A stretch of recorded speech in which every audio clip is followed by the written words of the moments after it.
Hello guys, কেমন আছে সবাই? হ্যালো করো, হ্যালো। Hello hello. খাওয়া দাওয়া অনেক আগেই হয়ে গেছে, এখন এই ফ্রুট খেয়ে শুতে যাওয়া হবে। যে কথাটা বলার জন্য ভিডিওটা অন করা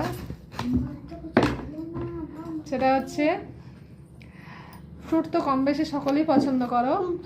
দিচ্ছি বাবা, আমি তোমাকে কেটে দিই। কিন্তু ফ্রুট কিনতে কতজন জানো? হাতে লেগে যাবে। আমি কেটে দিই, তারপর তোমাকে দিচ্ছি, ঠিক আছে? হ্যাঁ হ্যাঁ, দিচ্ছি দিচ্ছি দিচ্ছি দিচ্ছি।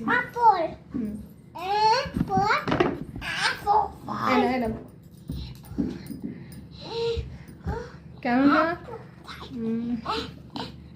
বিশেষ করে আমি অ্যাপেলটার কথাই বলি, কারণ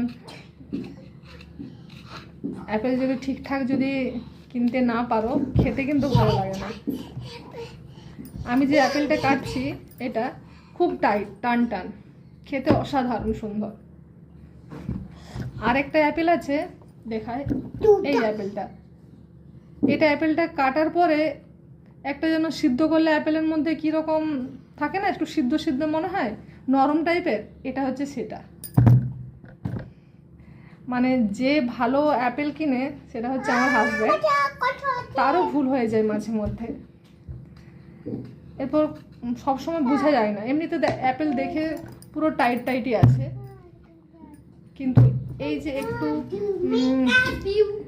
একটু হালকা লাল কালচে টাইপের একটু ইয়ে, খুব সুন্দর মিষ্টি যেরকম, আর সেরকম খেতেও অসাধারণ অ্যাপেলগুলো। কাটার পরে দেখো পুরো টাইট, দেখো কতটা।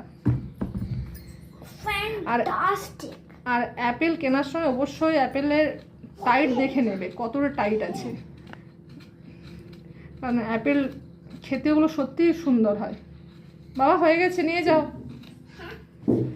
ছোট অ্যাপেল খেলে ছোটোর অ্যাপেলটা ছিলকা হাঁটি দিতে হয়, ছোট বাচ্চা তো গলায় লেগে যেতে পারে। যদিও এগুলো খুব টান টান, গলায় লাগার কোনো চান্স থাকে না, তবুও আমি ছিলকা হাঁটি দিই।